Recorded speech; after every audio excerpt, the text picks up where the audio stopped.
All right, well, as I introduced him earlier, we have Brandon Burbank today, and I want to thank him personally because he was pretty flexible. We had a cancellation for this meeting, and he was able to move his forward and step in and do the program today for us, so I want to thank him. He is a mental health advocate, author, and speaker. He was born and raised here in Whatcom County, and he has an AA in Arts and Sciences with business classes. And Brendan is actually the author of the book, Come Back to Success, Relentless Commitment for a Better Tomorrow. And I think he actually has some copies of it over there, if you're interested after his program. His book is included in the Los Angeles Public Library catalog, and he specializes in doing talks on mental health, speaking from a peer-to-peer perspective. He has his peer-to-peer counselor certificate from the Whatcom State Health Care Authority, and Brandon is on the board of directors for the mental health organization Whatcom Clubhouse, which many of you are probably familiar with. The title of Brandon's speech is Embracing Your Mental Health. So without further ado, let's welcome Brandon. Thank you, Nathan.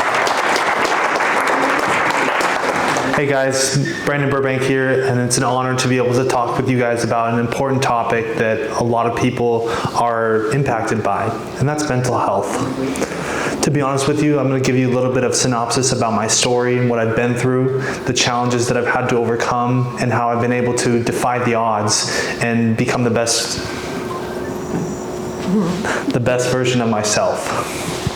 So, my youth, I grew up in Bellingham, and I was excelled in sports, I excelled in school, I graduated high school with a 3.5 GPA, and I was just really doing a lot of good things to help other people and just building up my career path. And I ended up studying abroad after I graduated from high school, and I studied abroad in Barcelona, Spain.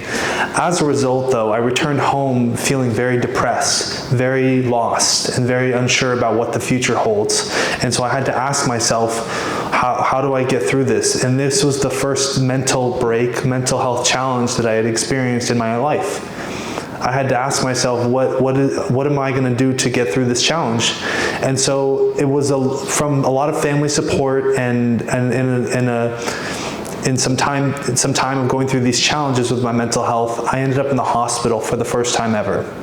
And in this hospitalization, it caused a lot of grief, a lot of pain, a lot of uncertainty, and I had to give myself grace to say that you can pick yourself up again.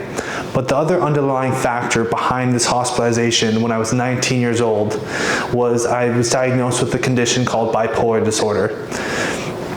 This condition is very common for a lot of other people. In fact, according to NAMI, National Alliance of Mental Illness, 1 in 5 adult Americans is living with a mental illness. And there are children as well who are impacted by this perspective. So my hope is that this can give you more inspiration to see that there's a lot of other people in this world who might be suffering in silence, who might be going through their challenges alone, and who need support and who want to get better. But it's up to the individual ultimately to get better, to work on themselves and work on the transformation so that they can get better. So back to when I was 19, the hospitalization taught me a lot of lessons. And so first of all, my condition disorder, what that does for me is it's given me a lot of perspective, because sometimes I go through challenges with my mental health and sometimes it's out of my control. Sometimes it's like I'm in a depression, but then there's other times when I'm like extremely high and really just in a heightened state of mindset. As a result, these challenges have made me who I am today, but they don't fully define me. I ultimately, at the end of the day, I'm the one that defines myself. I'm the one that works on myself and that has a lot of transformation to help make a difference in the lives of other people. The 5 components that I'm going to try and cover today include hospitalizations, halfway house, mental health treatment program, homelessness and homelessness recovery, and return to work phase. Starting with the hospitalizations. Each hospitalization that I've been through, I've probably been through maybe a total of 4 major hospitalizations in my life story. And it's been very hard to find balance when you're in the hospitalizations process, because you're just trying to figure out how to get by, how to find wellness again, and how to find balance again. As a result, I've been able to give myself grace and tell myself, you can get better. And my spirit is very unwaveringly courageous. I've told myself, you can get better. I've told myself positive affirmations and positive ways of thinking that's helped me get better, that's helped me to believe in myself again. And it's actually had to come from my heart in order to get better, in order to succeed. I had to start telling myself, yes, you can get better. Yes, you're hurting or you're struggling right now, but you have supportive people. You have the right supportive people. You have the right friends. You have the right sources of support to work on yourself. To be honest with you as well, this career path as a professional speaker is something that has helped me, give me grace. It's given me purpose. It's given me freedom to express myself to an audience and to potentially make connections with other people. So the hospitalizations in general, each component with the hospitalizations was hard to digest, hard to embrace, and I had to work through these challenges. I'll tell you right now, guys, there's a lot of challenges that people go through when you are hospitalized with your mental health challenges. And so recognizing that you're not alone and that you have support, and if you can get better, if you're still breathing, then there's still more effort that you can make in your life. So that's hospitalizations. The halfway house. So back in 2017, we're going to go back to when I was like 20 years old, and I was discharged from the hospital from another hospitalization process, and I stayed in a halfway house. It's also called a outpatient unit, outpatient facility.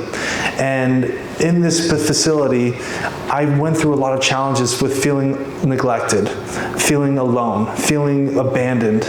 And as a result, it had to make me stronger to tell myself that I'm not going to give up, even though this is hard, even though this is a very challenging experience for me, and I feel alone. I feel like I have nobody by my side. The one person who I will say that has been a source of support for me in my whole life, ever since I was born, is my Lord and Savior, Jesus Christ. And so that's one thing that I want to say, that emphasize for all of you today, that God has built me in a way to not give up. There's been years of chaos, years of uncertainty, years of pain, years of sadness, years of sorrow. And besides that, I'm still here today to give you more encouragement in recognizing that I didn't give up. I believed in myself. I told myself failure is not an option. I'm gonna put everything that I have into what I'm doing right now, what I'm trying to get at, to make a difference for other people. And now I see that as I'm on the downside of things, that there's a lot of other people who need to hear what I have to say.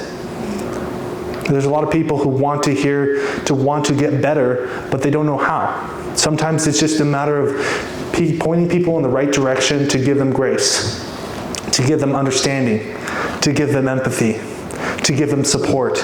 That's all it takes. All it takes is one person to just believe in you, and eventually people can start to change their lives for the better. So that's the halfway house. The mental health treatment program, this is another great experience that happened for me. It happened for me because it was a blessing that my parents were able to allow me to go to.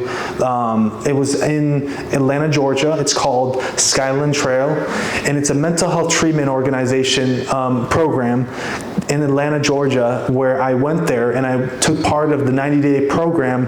And even though I was still unsure about bipolar disorder at the time, I was like 20 years old, I still went and I learned a lot about mental health. I learned a lot about how to work on myself, work on my condition, and balancing out life. Because a lot of us go through our challenges, but we actually can learn from other people with mental health in general, talking about mental health. A lot of people can learn from other people if you're willing to open up and share about your story.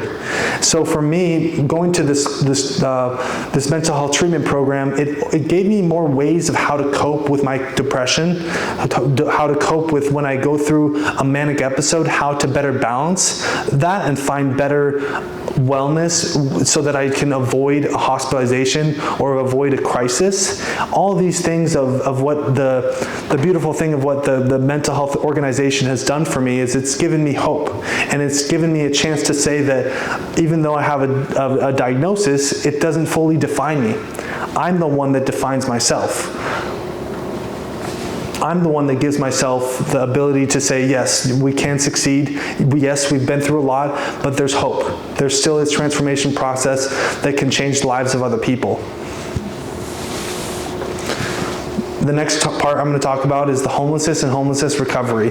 But before I do that, I want to talk briefly about some of my successes to give you more insight about what I've worked on. I haven't just been sitting around at home doing nothing. I've been very proactive and productive with my life. I've been very eager to change myself for the better and to reach for the stars and aim for the moon and try and become the best version of myself. As a result, some of the things that I've accomplished, as Nathan mentioned, I published my first book, Come Back to Success, Relentless Commitment for a Better Tomorrow. I published this book for a purpose to help other people who are going through mental health challenges. And the book process, it came from the idea, it's the idea. The idea came from me, from an old professor, A.R. Mann in Bellingham, Washington at Western, who recommended, if you have this powerful story, Brandon, maybe you should consider writing a book. And so when that happened, a light bulb turned off in my head, and I said, you know what? I'm going to take this opportunity and I'm going to see to it that I succeed. And so a year and a half later, I published my first book, Come Back to Success, Relentless Commitment for a Better Tomorrow. I also lived in Seattle at the time. I was living in Seattle at the time and working a full-time job while growing my own speaking business, as well as writing this first book to make a difference in the lives of other people who've gone through their mental health challenges. And so then after about 10 months of being in Seattle, Washington at the time, I moved to Long Beach, California. And I was very surprised by how many different unique experiences I went through and encountered by being in a different city, in a different state than here in Bellingham. Because Bellingham is like my hometown, and this is where I was born and raised. But being in Long Beach, California for over 2 years, you got to see a lot about how different people are going through their own challenges with their life, as well as just different ways of living. And so for me, it challenged me. That's what I was so drawn towards moving to Long Beach, California. I originally LA County, LA area, and this was something that was so transformative for me because it helped give me more purpose, it gave me more hope, it gave me more freedom to recognize that, I'm not alone. And there's other people who want to grow. There's other people who want to succeed. So, and then when I was in Los Angeles, I was working on different jobs at the time and just trying to support myself. But at the same time, I was also getting exposed to different ways of thinking that were helping me to be more open-minded about the future and giving myself grace and empathy to change and recognizing that change is possible. So while I was in Long Beach, California, I learned a lot about how to run a business because I was supported by other like SBDC advisors who helped me grow, who helped me find momentum and encouragement and fulfillment so that I can see to my goals and become the best version of myself. It's something that I'm very grateful for, and even though I returned back home and it was a lot of challenges, it's made me who I am today.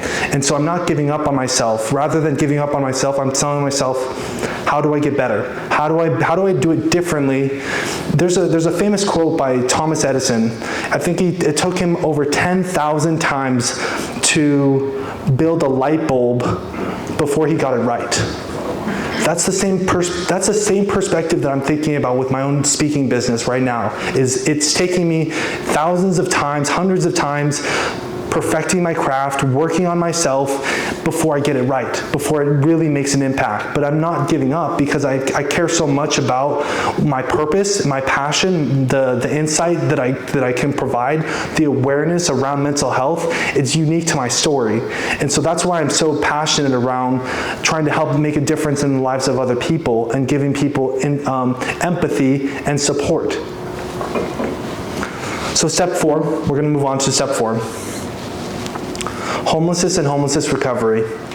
This was a very transformative experience for me, because what happened was I was returning home to Bellingham from living in Long Beach, California. Things were not going well in Long Beach towards the 2-year mark of being in LA. And I had to ask myself, do I want to move back to Bellingham, or what do I want to do? I wasn't getting another job, which was hard because for some reason my mindset wasn't in a good place. And I think I moved back to Bellingham, but during this time period, some medication problems had occurred, and so because of that, my parents and family were not very supportive. So I ended up being homeless for about a total of a month before I was hospitalized again. This was about almost 2 years ago from now. So I've been back in Bellingham for over 2 years now, since I was living in Long Beach, California. But what I learned from this experience, this is the key here. Don't give up. Don't believe in the people who aren't believing in you, because you have to believe in yourself.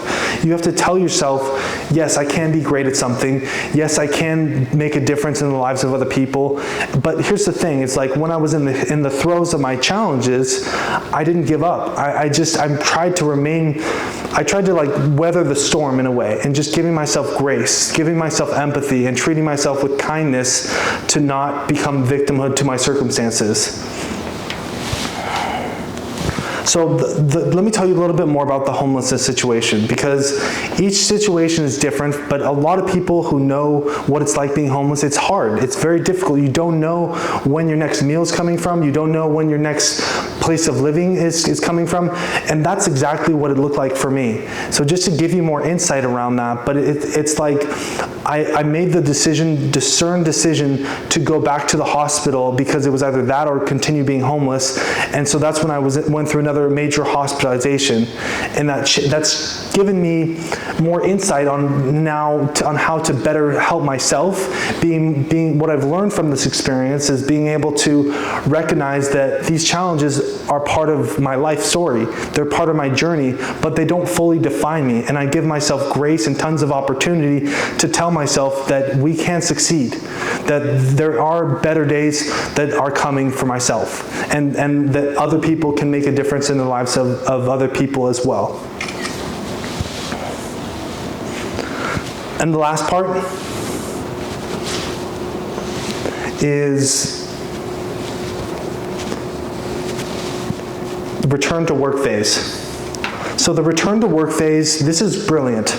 This is what's giving me tons and tons and tons of hope and practice, because I'm not forgetting who I'm doing it for. Who's the why? What's the why for what you're trying to get at to make a difference for other people? And so I got a job at the Walk-In Clubhouse. It's a non-for-profit organization here in Bellingham that helps serve other people who have a mental illness. And what I've done from this job is that I've been able to associate myself around other people who are struggling with their mental health and giving them hope, restoring opportunities for them so that they can succeed. And making them, because I believe in them, they believe in themselves more than they were previously.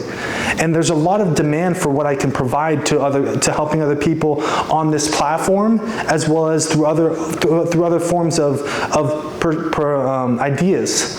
And so to give you more insight on what the Walk-In Clubhouse is, we're a non-for-profit organization here located in Bellingham, Washington, in the Haskell business offices, and we help serve people who have a severe mental illness or who have like some depression or anxiety.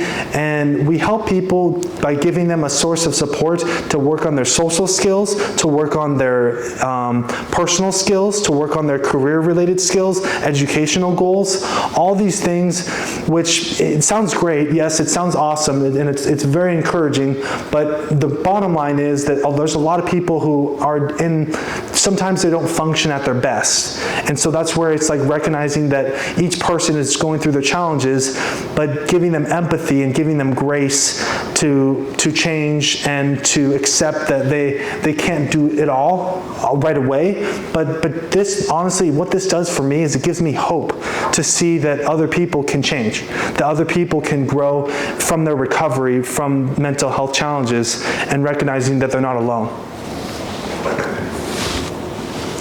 At this time, I would like to ask the AV person to put on the screen it's a quick 2-minute survey to just give me more insight on how I can better improve myself as a speaker, and then I'll wrap up the speech. Thank you, guys.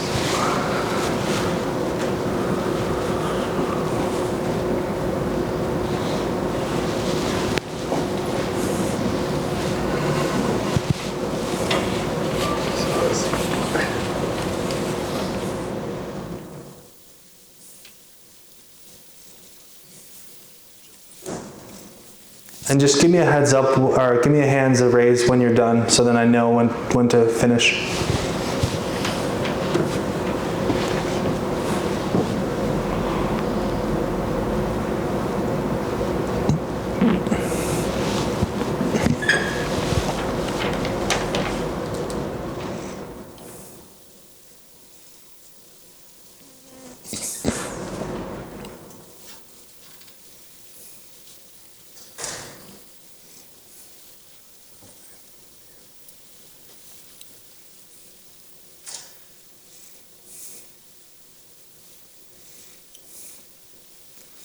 Thank you. Oh, we're not done yet. I'm gonna wait till everybody finishes, and then I'm gonna wrap up. I think we're Good? Okay, so in closing, what really resonated well with you in today's speech? Is it something around mental health? Is it just something that you might know somebody who is going through challenges with their own mental health? My hope is that this speech has given you more encouragement and grace to see that there's a lot of other people who might be struggling out there, including yourself, and recognizing that you're not alone. You have a lot of supportive people to give you support, and then recognizing that you can be successful. And so I'm the perfect example of somebody who decided not to quit and wants to make a difference in the lives of other people. So thank you for watching this, guys. I appreciate that.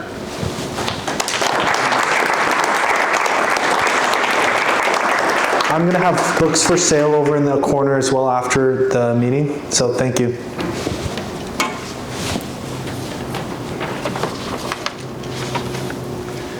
Thank you, Brandon. That was very inspirational for all of us. Any questions for Brandon, by the way? Oh yeah. You want to do Q&A? I think we understood what you were saying. Thank you very much. But don't go away. I'm going to shut off the cameras. Well, first you have another job to do here. Okay. Excuse me. Which is, we have a raffle here, so you need to pick one of those. You get to pick the winner, and I'll read the. Okay, now you can. So the last four digits are 6718.